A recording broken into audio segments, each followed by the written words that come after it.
Hello everybody and welcome back to Paranorms, where we focus on the very framework of all things supernatural.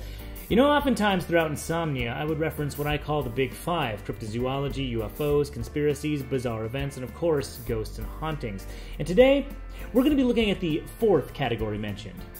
There's no system here, but just roll with it. Many have heard the stories, and many of you certainly know the name, but possibly don't yet know the true extent of the bizarre events that actually occur there. And it asks the constant human question, can such a place of sheer mystery still exist in this world? Let us now take a look at our supposed real-life Twilight Zone, the Bermuda Triangle. What is it? What really happens there, and what mysteries could be lying just beneath the surface? Well, let's try to find out now. The Bermuda Triangle is a triangular region of the Atlantic Ocean where many ships, aircraft, and people have all vanished without a trace. An estimated number of 20 aircraft, 50 ships, and over 1,000 lives have been claimed by the area, oftentimes attributed to supernatural activity such as UFOs, extra-dimensional portals, to remnants of a lost race.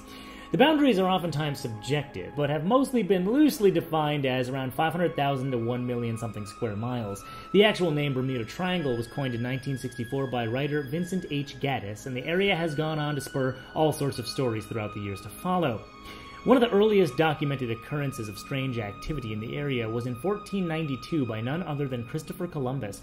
He mentioned that as their ships approached the Bahamas, they noticed strange dancing lights, like candle fire, above the water. In more recent times, everything from ghost ships to UFO sightings have all been documented. Some rumors even purport that sailing insurance companies actually charge higher rates for vessels passing through the area.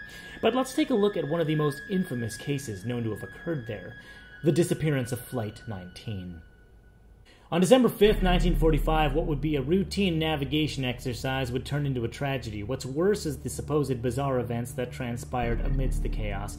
5 torpedo bombers were to fly out of Naval Air Station Fort Lauderdale in Florida and navigate safely home. All was going smoothly until the pilot's radio chatter had indicated they were encountering some problems. What started as confused questions regarding coordinates eventually became angered disputes between the men.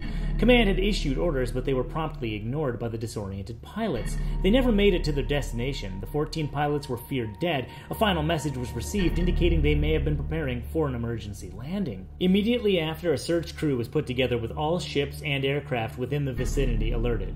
An aircraft carrying 13 men was readied and airborne that evening for an in-depth search. It never returned home, and once more no trace was found. So what really happened to them? We may never know, but what makes it all the more eerie are the rumors that transmissions were intercepted from the flight before they vanished, speaking of being in areas unrecognizable with quote-unquote white water all around them. So what happened? While many stories have emerged surrounding the area, there have been equal, if not more so, amounts of explanations. Primarily underwater volcanic activity should be noted, as vast amounts of methane explosions and eruptions have been documented to have occurred there. What can happen at that point is the massive amounts of bubbles can rise to the surface and completely engulf a ship. This screws with the buoyancy of the vessel, which then causes it to immediately sink right down to the bottom of the sea. This could 100% explain away the ships mysteriously vanishing. Also, the area is rife with geomagnetic fields, which can cause all sorts of disruptions, from screwing with navigation to failing electronics and causing compasses to become unreliable, as they'll point multiple directions. Also, keep in mind the effects we mentioned in the first episode of Paranorms regarding magnetic fields and their effect on people.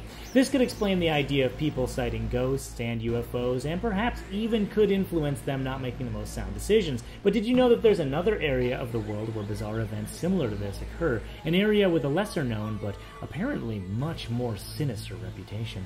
The likes of which supposedly forced surrounding governments to list it as a no-sailing zone. Find out more about that in Part 2.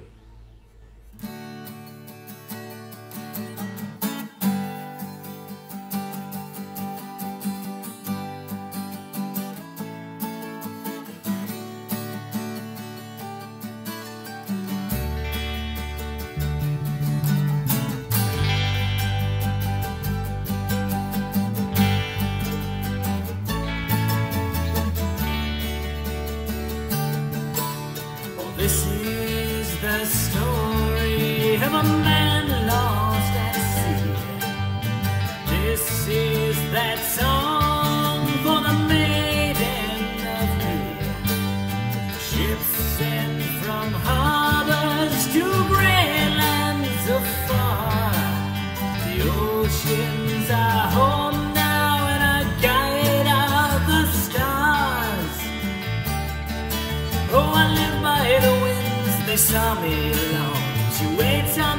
side every day sings a song, and I know that